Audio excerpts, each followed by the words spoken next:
Hi, hello. My name is Abby Dean. I'm the Director of Content here at Employer Advisor. And this webinar today is what you missed during open enrollment, recent developments in employee benefits law.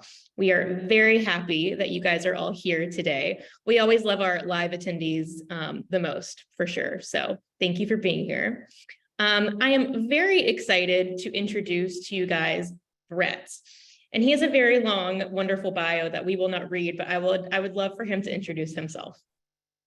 Thanks, Abby. Hey, everyone. My name's Brett. I'm an employee benefits and employment lawyer, and I currently serve the role as Vice President of Compliance for Cottingham and Butler.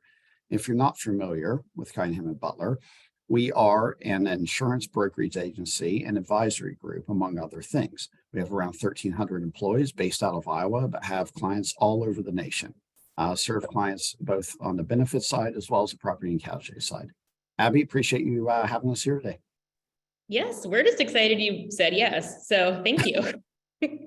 And I saw some familiar names in the sign-up list, but for those of you who are not familiar with our webinars, or this is your first one, we will be recording this webinar the entire time, so don't worry about taking notes frantically.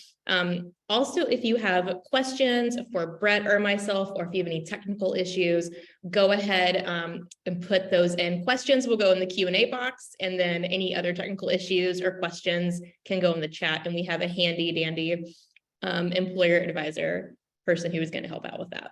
So that's great.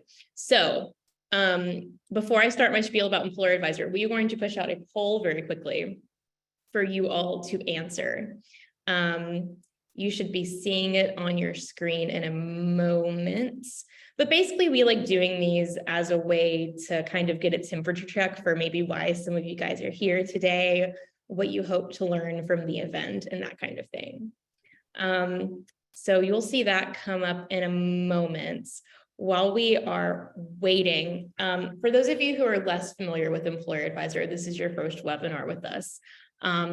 What we do and why we were founded is to connect employers researching benefits and brokers with top-rated insurance advisors across the country. We're an organization that really prioritizes and believes in transparency and education. And so that's what our hope is for you in doing webinars and events like this, is to break down some of the mystery surrounding a lot of this stuff, because it's very complicated too. So we have people like Brett who will come on and explain it much better than myself. So right now we have about 15,000 employers using our site every month.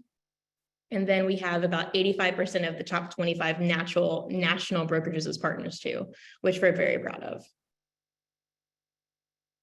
I don't see the poll question yet. Let's see. Oh, there she is. Okay. So how would you currently rank your satisfaction and level of confidence in your company's ability to understand and respond to compliance obligations? So we have excellent, good, but needs some improvements, not the best, something needs to change, or great question, and I'm honestly not sure. So take a moment to answer that. And while you do, we'll quickly go over the agenda for today, in case some of you signed up for the webinar a month ago and are like, wait, why did I sign up? So Brett is going to be covering all of this today, but he's going to talk about what's going on right now, specifically the sort of impending end to the COVID-19 emergency declaration. We're going to go through telehealth and HSA eligibility, prescription drug cross-reporting, 1094C and 1095 reporting and IRS enforcement, mental health parity compliance, and then of course we always save at least 15 minutes or so for a Q&A at the end. Of course, again, we encourage you guys to go ahead and put your questions in now. We will get to as many as we can in the time we have, and if not, we will follow up with you afterwards. Okay, let's see if we have any poll responses. Oh, interesting. Okay. So 18% of you guys responded excellent for ranking your satisfaction and level of confidence. 62% said good, but needs some improvements. 12% said not the best, something needs to change. And the very honest 6 of you said great question, and I'm honestly not sure, which is probably where I would be. Okay, Brett, what do you think of those responses?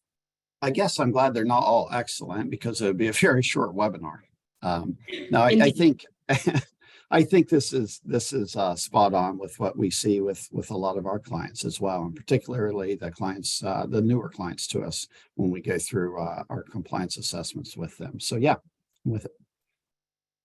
Well, and I think you guys are in the right place, and I hope we have some great stuff to share with you today. So no more hearing from me. I will let Brett take it away. All right, thanks, Abby. So as Abby mentioned, you'll have the slide deck available to you. Look, this isn't a sales webinar. This isn't a marketing webinar. So as a compliance webinar, you're going to see a lot more words and pictures on these slides. And that's by design. We build it for your reference more so than just a visual aid today, right? We want to be able to use this as a resource and a reference in later times. At the heart of what we want to talk about today, you're not going to learn everything you need to know about compliance in 2023 as it pertains to health and welfare plans. We want today to serve as a catalyst for thought and a catalyst for discussion. Go back to your broker, go back to your trusted professionals that you work with, your TPAs, your insurance carriers. Go challenge them, right? Make them earn your business, okay? And so this is a catalyst for thought and discussion. We're going to spend the first part going through some quick hits about what's going on right now. And then I'm going to dive a little deeper into mental health parity compliance because there's just frankly a lot of confusion from a lot of plan sponsors in terms of what do we really need to do and is it worth doing those things and what's the real true risk of an audit or what's the bad ramifications that could possibly happen.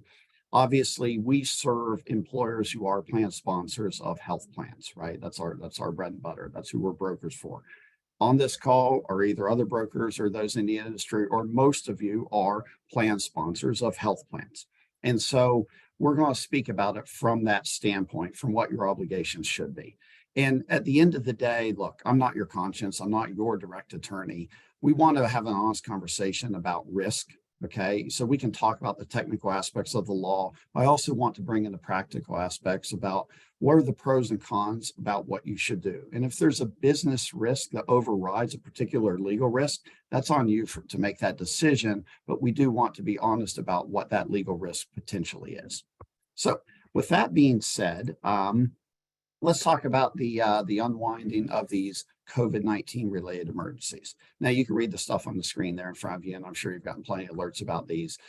Basically, we're in two emergency periods right now: a public health emergency and a national emergency. Public health emergency is basically under the executive branch. Department of Health and Human Services has to declare that to be over. This national emergency, which you can see some of the differences there on the screen in front of you, it would take an act of Congress or the executive branch to say it is over. Well, late in January, the Biden administration said, hey, we think it's time for these things to be over. And so they have put out there, not officially, but because they've put it out there in the press, I think we can pretty much count on it, May 11th of this year being the end to both of these different emergencies. Now, however many people on this call, that's how many opinions we're going to have about whether they should go on longer or they should have been ended 14 months ago.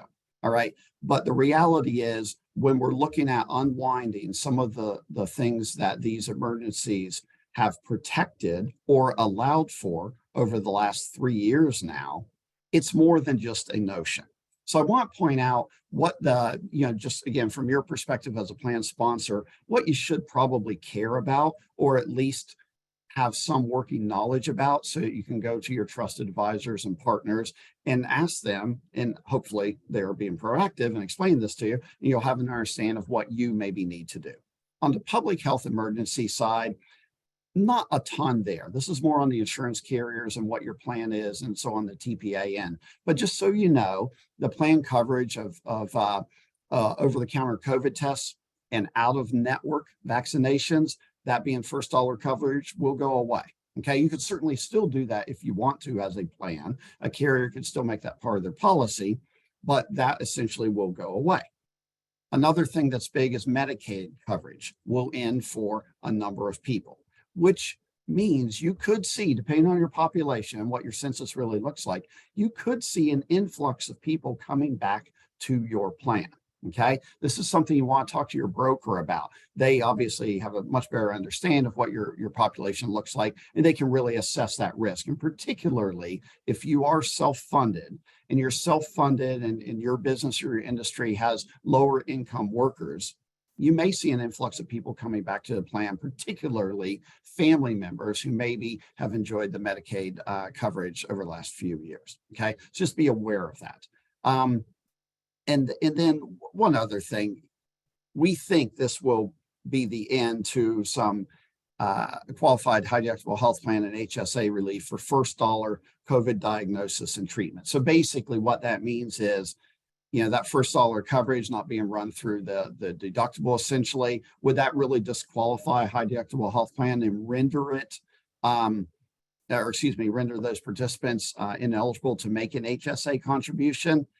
I don't really know. If your health plan still wants to cover, say, the treatment for COVID or the testing and diagnosis of COVID at first dollar, should you really be penalized from a HSA qualification perspective? I don't think that's really the intent. We expect Treasury Department to issue some guidance on this forthcoming.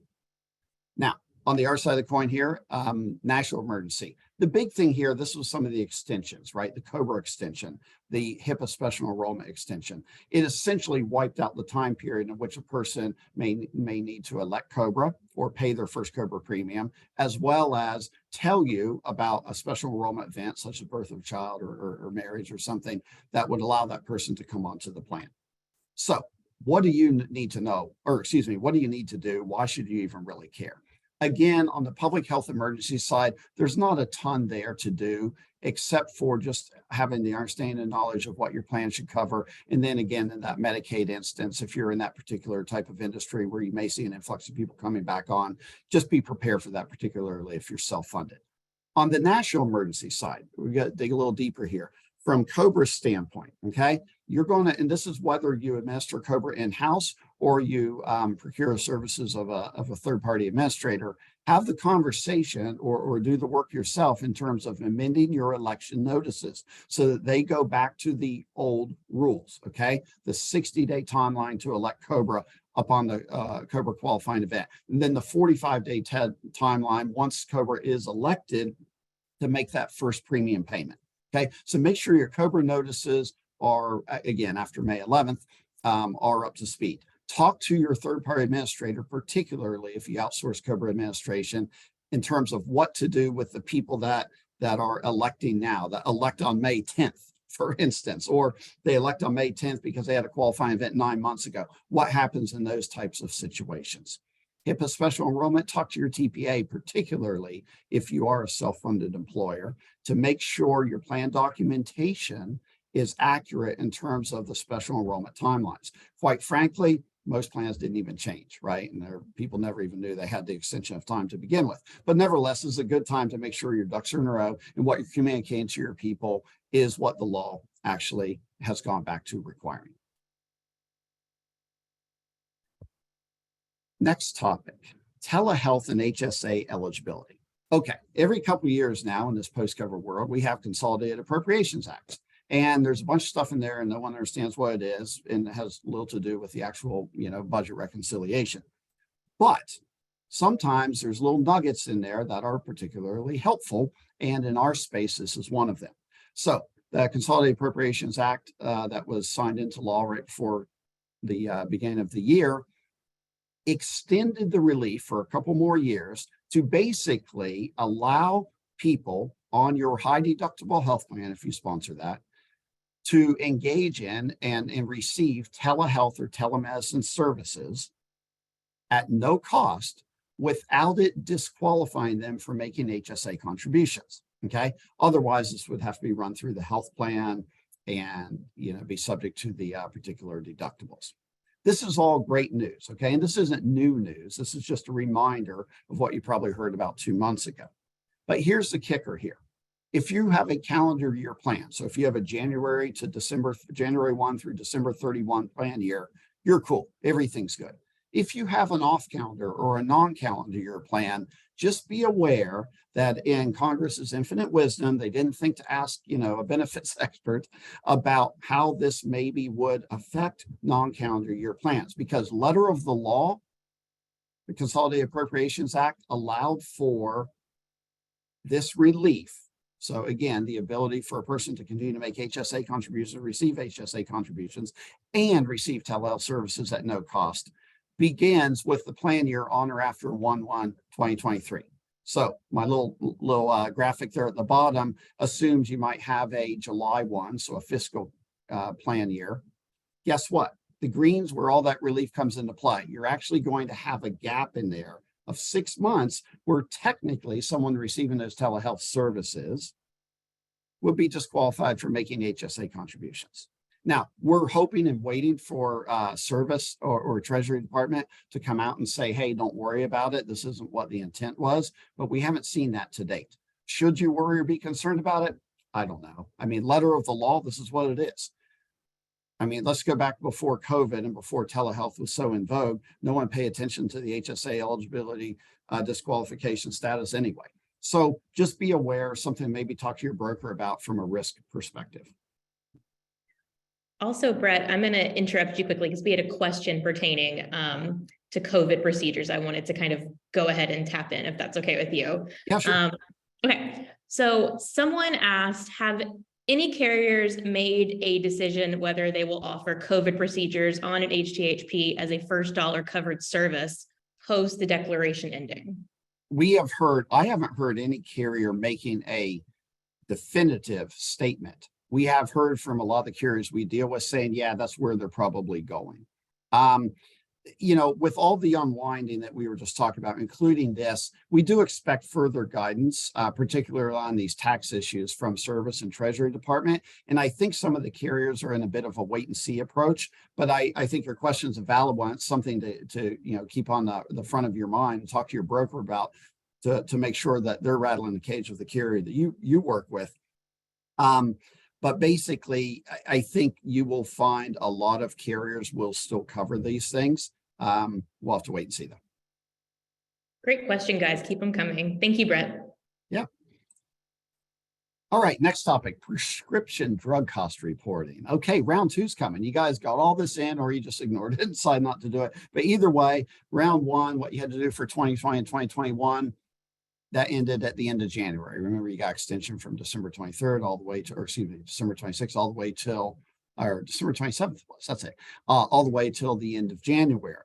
Okay, so round 2's coming. Just be prepared. Now, TPAs and carriers are taking very different approaches about this, just like we saw all last fall, as you guys were trying to herd the cats and get all the information you need, or just find out if your carrier, if your TPA, particularly if your self-funded, was even doing anything about this, right? That was hard enough. Well, round 2 is going to be a little bit different. Same impetus, same basic process. There will be a little bit more employer involvement. And unfortunately, for all of you who sponsor self-funded plans, it means more communication with your third-party administrator who doesn't want to talk to you to begin with, right?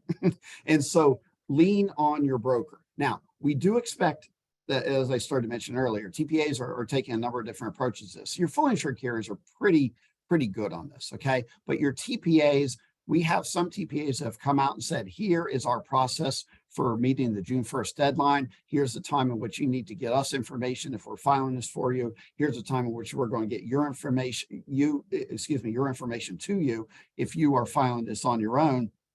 And they have it all set out. That's great. We have a few TPAs that we have seen who said, wait a minute, we expect more guidance to come, so we're not going to say anything, probably not until April. Okay, it's still not too late.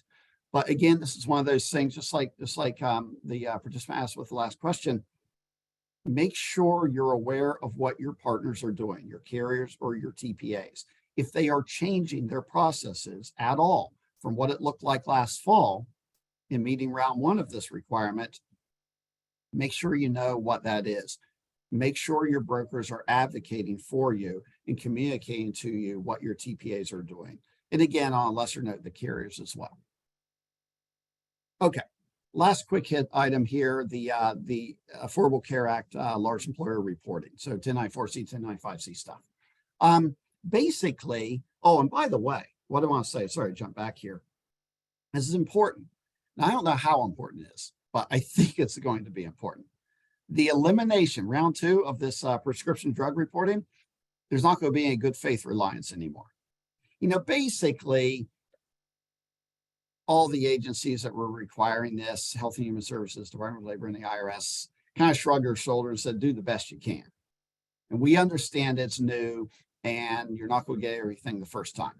Supposedly, that's going to be over. Now, what we haven't seen yet is the actual enforcement teeth or the penalties that could result from this, but do expect something to come out about this, because I think with, again, this prescription drug cost reporting, the agencies are starting to mean business, or at least with this next round will. Now, speaking of that good faith reliance and the ending of it, hey, finally, after 7 or 8 years, no more good faith reliance on the 1094C, 1095C reporting. The IRS are introducing a couple more letters. One, the 5699 letter is for any applicable large employer who they think should be doing this reporting, but isn't. Okay, I doubt that's anyone on this call, but you should be aware of this. If you get a letter like this, this is what it's about. They're going to look at their hey, guess what? The IRS are getting their ducks in a row. One person is going to talk to another person within the Department of Treasury. So what that means is they're going to cross-reference the number of W-2s and kind of look at the pay of people and say, hey, we think you probably have over 50 employees. Why aren't you submitting your 1094C, 1095C annual reporting? Why are you're not meeting those requirements? And so they're going to send a letter saying, can you verify whether or not you should be reporting? And if you have been reporting, where is it? Why haven't we seen it yet? And then the second letter, that 972CG letter, that's an actual penalty letter that will start to be issued. And you can see the penalty amounts there that will begin this year for the 2022 filings, which are due right now. This letter will actually communicate to large employers your filings were late or they were wrong. Now, that wrong is a tough one, okay? Because we have always had good faith reliance up until now. And this is something you should pay particular attention to, all right? We brought in a new client at the first of this year, and I was called in to address the situation for them. And they were like maybe 1,600 people in a few different states. Their payroll company, they also were changing payroll vendors with the new year as well. Their old payroll company went ahead and submitted their 1094C and 1095C, sent them out to the people and sent them to the IRS without this organization's knowledge. And guess what? They mucked it all up. They were all wrong. Okay. And so that client's coming and saying, what do we do now? Okay, we're helping them through that process. But they also asked me, they said, hey, you told us about this new penalty. Are we going to get in trouble for this? I honestly don't know. This is the first time the IRS is really threatening to enforce incorrect 1094C and 1095C. So if you don't have a great payroll company that's helping you with this, or your software is a little iffy, or you've sort of just been, we'll do the best we can, having that attitude, I highly recommend taking a stronger, easy, I'm saying now here in late February, when you've probably already done this, but nevertheless, be aware that this year and years going forward, the IRS is starting to be in business. And Brett, we just got another similar question, so I want to go ahead and ask it. If the individual mandate isn't being enforced, what is the purpose of companies preparing the 1095Cs? It's all about money. And so you're right. The IRS doesn't have the teeth anymore to enforce that individual mandate. But the IRS still has the teeth to enforce the large employer mandate, okay, which is you have to do what? Either make affordable coverage available to all of your ACA full-time employees and their dependents, or pay one of two types of penalties, either a no coverage penalty or an affordability penalty. That is still in play. Why does the IRS even care about that? It's because of premium subsidy tax credits. If a person who is otherwise eligible for your health plan is considered to be an ACA full-time employee, so I'm working 30 hours a week more on average, goes to the individual exchange and receives a premium subsidy tax credit, That's money that the IRS has to pay out to cover some or all of their cost of premiums on the individual market. The only way for the IRS to fund that they're paying out is through enforcement of penalties for that large employer mandate. So true, the individual mandate's no more, but the large employer mandate is still in play, and the IRS actually needs that tax money to fund the subsidies that some people may receive. Excellent, thank you. More questions, guys. I like all these questions. Okay, so now for the rest of our time before the Q&A part, I'm going to spend, there's some of the, by the way, the few things I just talked about here from a compliance standpoint, not an exhaustive list of things you should care about in 2023, but those are some of the big hitting things right now here in February, and things you should be aware of, particularly with the winding down of the emergency declarations. Stay tuned, more guidance will come out about that, and don't underestimate the burden it might be, because when we say we go back to the old rules in those emergency declarations, for COBRA and HIPAA, special enrollment in particular, we've been living under different rules for 3 years. So going back to the old rules, we're really going back to new old rules, right? And some of your folks from a participant standpoint, and some of your partners from a TPA or administration standpoint, what happens in those situations probably should be addressed again. Okay, mental health parity. What the heck is this about? And ultimately, should you even really be concerned about a DOL audit? All right. I really struggle with the chicken littles of the benefits compliance world, right? I mean, we see it all the time. Everyone wants to say something about something. So they say, oh no, this is the worst thing in the world. You're going to get audited by the Department of Labor. And then nothing ever happens. And people are like, why'd I waste all that money? Let's have this honest conversation about whether you should spend or waste money in this particular area. So here's a little reminder of what this is, or if you're new to it, I'll explain it. Something that's been around since, gosh, I think 2008, the mental health parity, and well, actually first in the 90s, but the most recent version of this, Mental Health Parity and Addiction Equity Act. It was most recently amended by the other Consolidated Appropriations Act of 2021. But basically what it boils down to is group-sponsored health plans, by the way, individual plans too, but we care about group-sponsored health plans here, basically say, listen, the benefits you offer to people cannot be more restrictive for mental health and substance abuse treatments than for medical and surgical treatments, okay? So basically, it doesn't require you to cover mental health and substance abuse treatments or drugs, but says if you do, you can't make people jump through many more hoops to get them. And you can't charge people more from a copay perspective or some out-of-pocket cost perspective, okay? So it's leveling the playing field within the plan. All right, that all sounds well and good, and it's been the law for a number of years. But the Consolidated Appropriations Act, what they started to require, actually beginning 2 years ago in February of 2021, is that health plans, and I'll get to fully insured versus self-insured and what, the difference between what you should do as an employer. But health plans, group-sponsored health plans, actually have to keep an annual detailed analysis at all times, okay, showing how their plans meet these requirements. This detailed analysis is referred to as comparative analysis, okay? That's a term of art. It's very important to understand what that is. But basically, what the law is requiring is that you have somewhere tucked in a drawer, you've shown your work. You haven't just given the right answer on the math test. You have your proofs and your theorems all laid out as to how you came across that right answer. Okay, so what is that comparative analysis? It's basically requiring plans to, as I say, show your work in a detailed fashion with regard to two things, QTLs and NQTLs.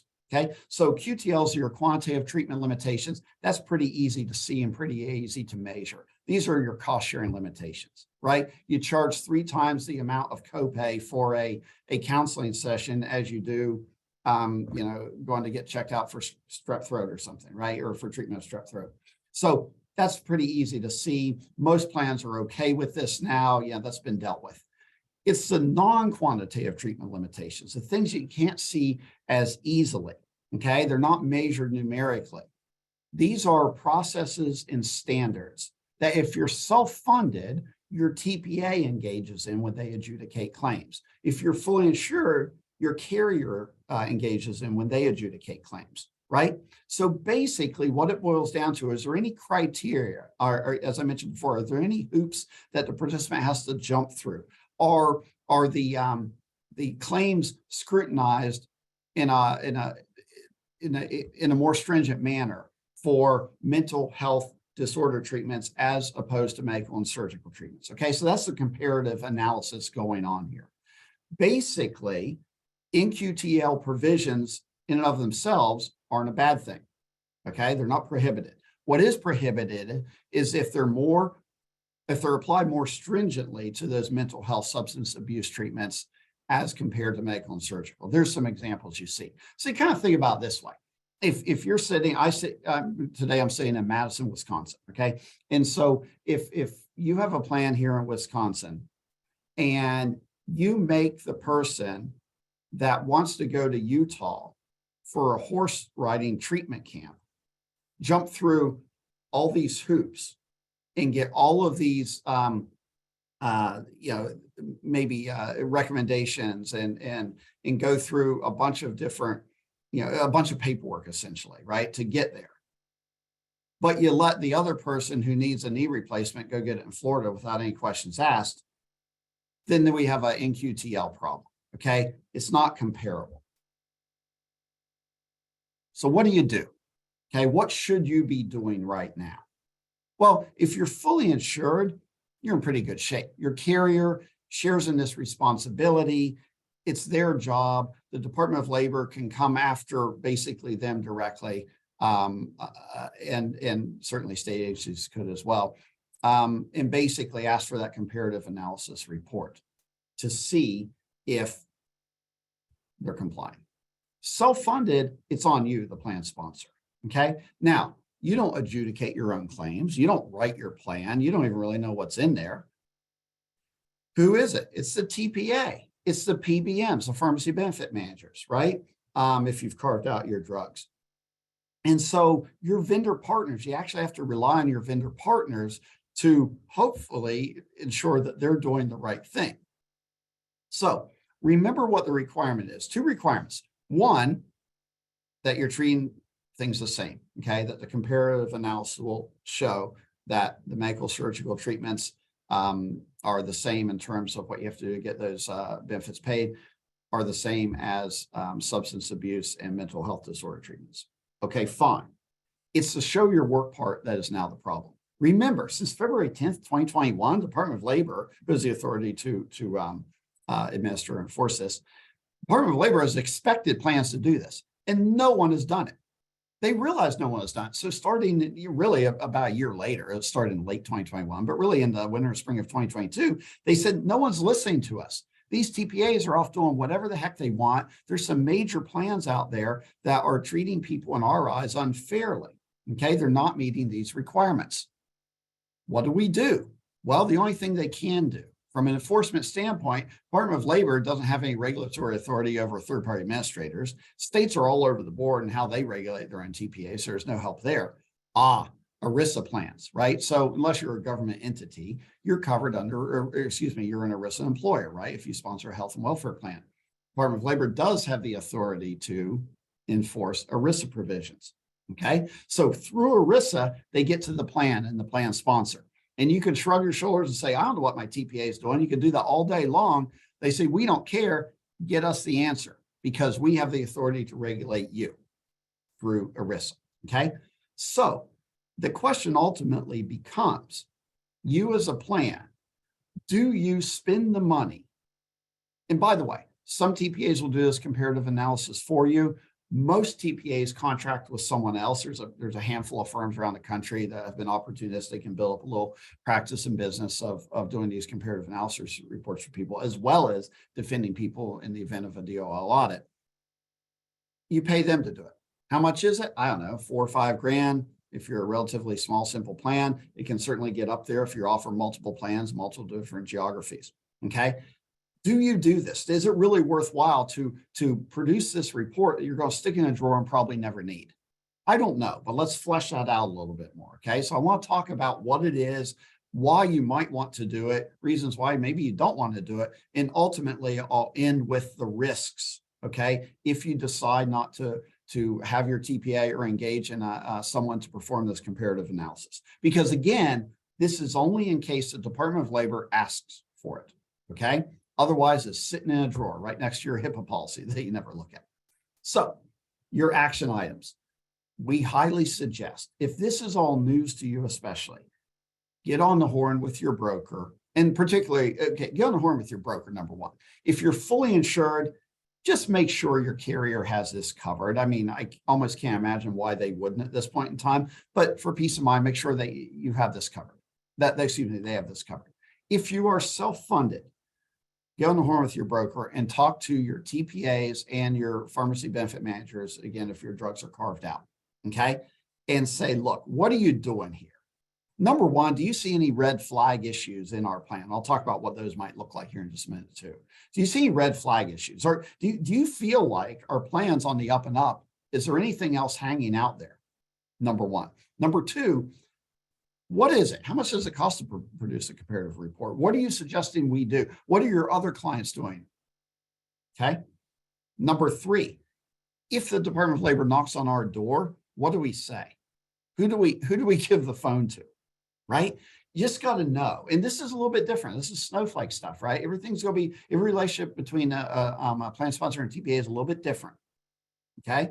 So in it's hard to talk to the TPAs. They never want to talk to you. And essentially, this is your broker's job. Okay. Make your broker earn their keep. Let them be that liaison for you. Okay. Let them help you get those answers. Then ultimately, you're going to decide whether you want to comply or not. And again, I promise we'll talk a little bit more about that in a second. Do you currently maintain this comparative analysis, or do you kind of just roll the dice and hope nothing happens? Okay. Because again, yes, it's important that your plan's doing the right thing.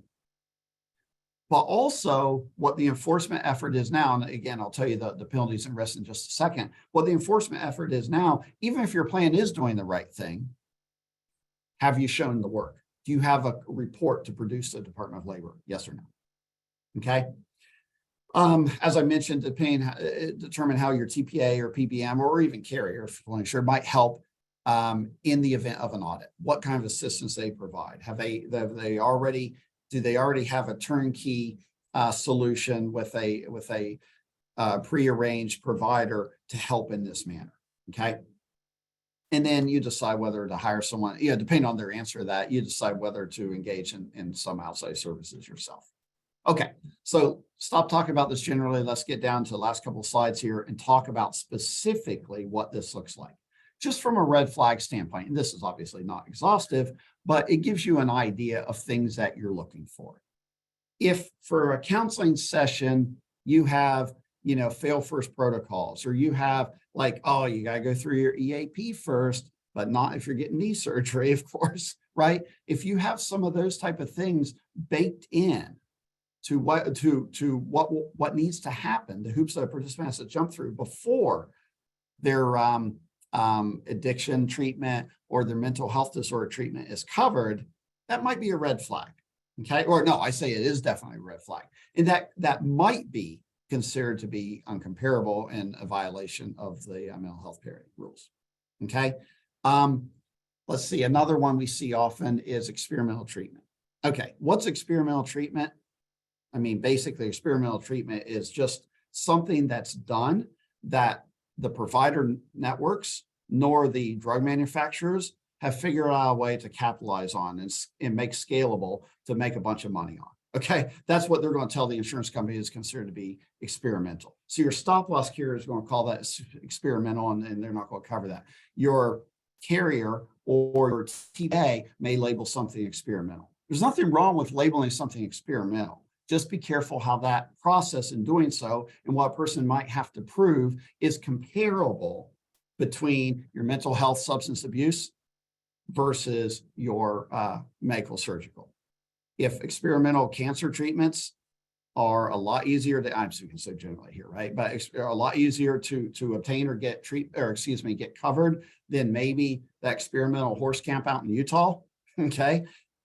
Not to minimize it, but those things happen. I mean, that the horse camp in Utah is a major case right now, right? So some of you on the West Coast have probably heard of this. So just be aware of some of these red flags that might be in your plan. How do you even know what's in your plan? And again, fully insured is more on the carrier side. They're probably handling it. You're self-funded. These are things you want to talk to your TPA about. Hey, TPA, do you see any red flags? Okay, last slide here, Abby. What are your risks if you don't do anything? There's always the DOL audit or investigation. Okay. Again, like I said, the target's really the TPAs. They want to clean this up industry wide, but they only have authority over your plan. Okay. So what they've done, what we've seen, a couple of times the DOL has really come in and hammered people. They use a few different angles. One, if the Department of Labor is already auditing you for something, your business or your plan, maybe it's a trust issue or some other ERISA issue, then guess what? Expect this, okay?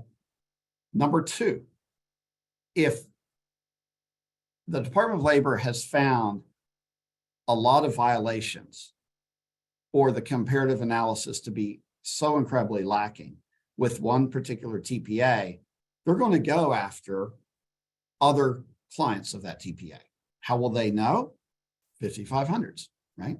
Your Schedule C is going to tell them who the TPA is.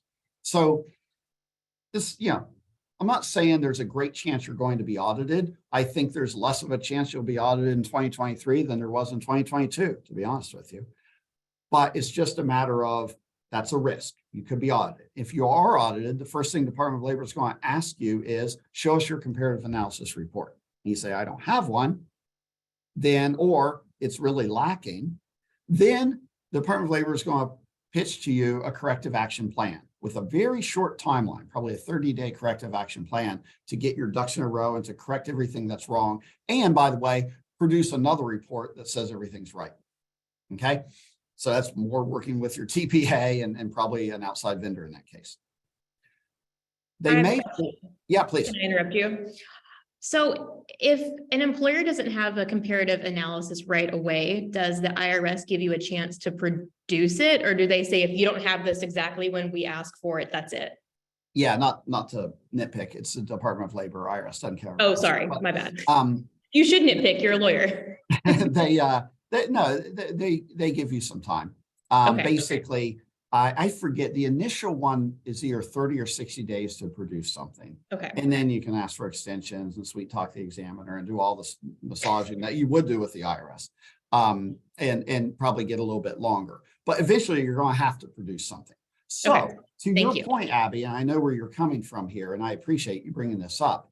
Before I get to the other risks, to your point, and this is a decision, should you have something sitting in your drawer in case someone knocks on your door? Or should you just worry about spending money and doing it when someone knocks on the door?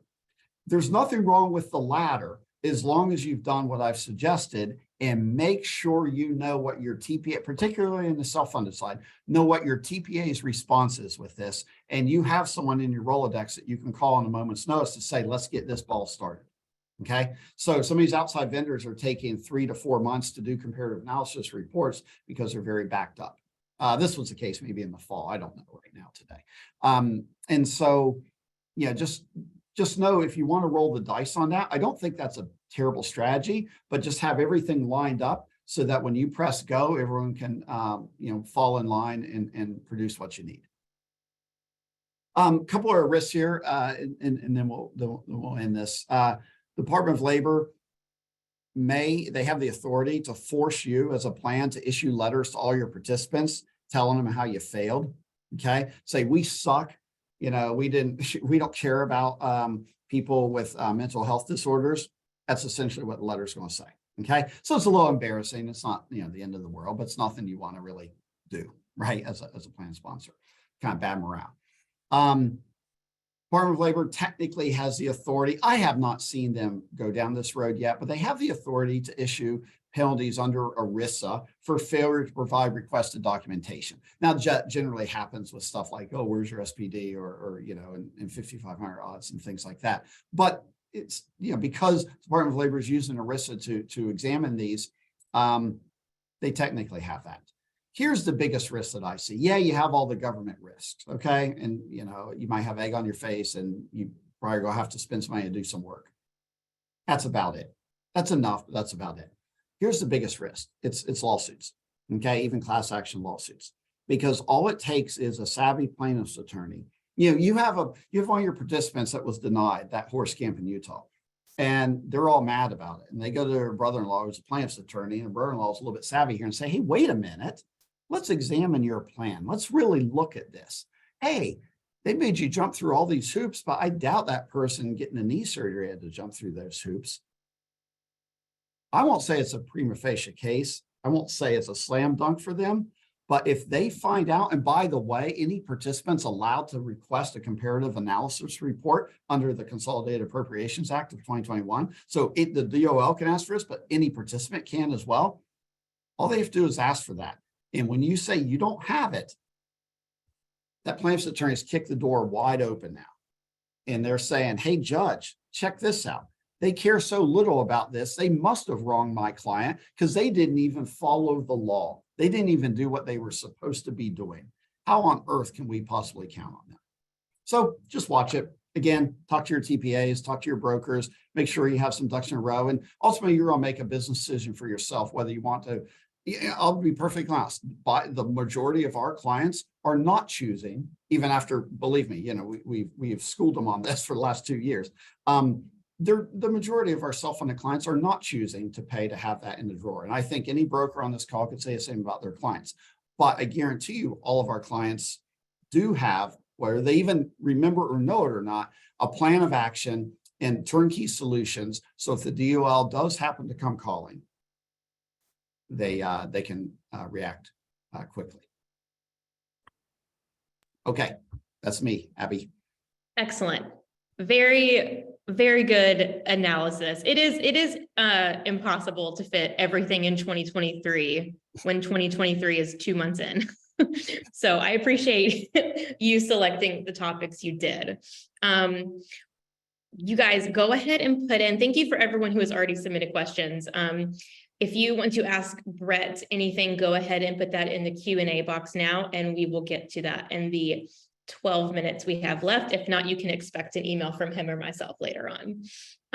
Brett, one question I have just to start off, you've mentioned several times like the importance of leaning on your broker. You know, you're paying them to do this, you should ask them about everything. Is there, for employers on the call, is there a standard in your mind of like how often they should be hearing from their broker? If the broker should be initiating contact, if it should just like, is there a best practice for that? You know, no, I mean, it's relationship based, I know too. It is. It's completely relationship based, and it's a two-way street. You know, I mean, we have, depending on the size of our clients, I'll speak about us. You know, we always want to fall on the side of being overly communicative, right? But we work out a plan with our clients to say, look, how often do you want to meet? How often do you want to know? And it depends on where they're fully sure, self-funded. It depends on how aggressive they are in their battle against costs, that sort of thing. But basically,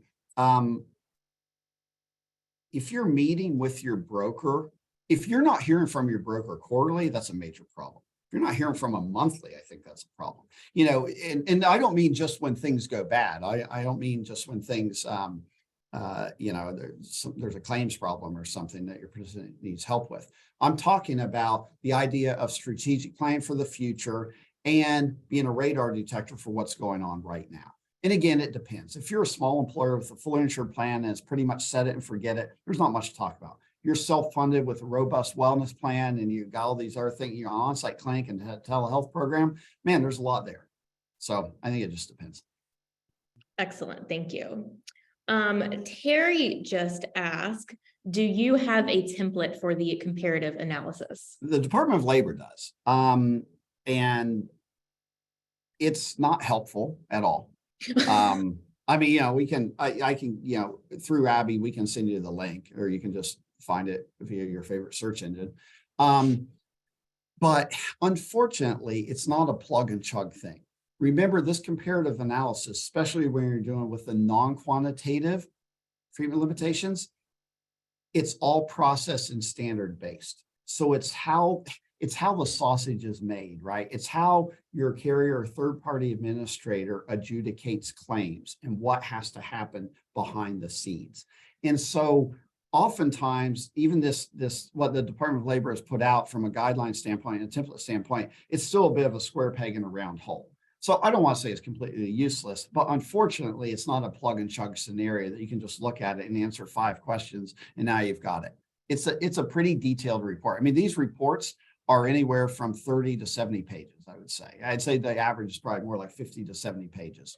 And it's all a bunch of numbers and graphs and charts and math and stuff like that. I don't even understand. So talk to your broker, talk to your TPA. There's a handful of vendors out there that, I've vetted several vendors and we recommend a couple. And to our clients who want to go that extra step. Otherwise, a lot of times their TPA is already engaged with one of these outside vendors. Excellent. Thank you for your question. Okay, Brett, what advice would you have to all of the different kinds of employers on the call today who are struggling to stay on top of changes around compliance or legal updates? Either the ones we've mentioned or just in general, what kind of advice would you have for them? Yeah, I would imagine everyone on this call today, the number of things on your plate and the number of hats you are wearing today compared with 3 years ago is just, probably tripled, right? Or grown exponentially. So, you can't be an expert in everything. Our philosophy is when we help our clients, our job is to really get the roadblocks and barriers out of the way from them doing what they do best. So you shouldn't be an expert in all these things. But I do advocate for you to be your own radar detector. I used that analogy earlier. Be your own radar detector, right? Know enough to maybe issue spot or at least ask a few questions. And that ultimately starts with, I think, a couple different areas. We've already talked about leveraging the relationship with your brokers and with your trusted advisors and those service providers. Also peer groups, right? Depending on whether it's a particular industry or things like SHRM and that kind of thing. Iron sharpens iron. So get to know whether it be your competitors or peers in the industry, just in terms of, hey, what are you doing in these particular areas? Oh, that's a good answer. I hadn't thought of that second bit. Excellent. That's why we have you on, because I wouldn't have thought of that. So we talked about the few sort of bits and pieces you're seeing right now in February and things that are coming across your plate. Are there do you have any predictions around what other major topics or pieces of legislations will impact employers this year? Well, the transparency stuff, all the No Surprises Act stuff, Yeah. the pricing tool that everyone should have had at the beginning of this year and several don't yet. The TPAs weren't quite ready for it. Expect more of that stuff coming down the pike, 2023, 2024, 2025. The air ambulance reporting stuff probably won't be necessary until 2025. You don't have to worry about that.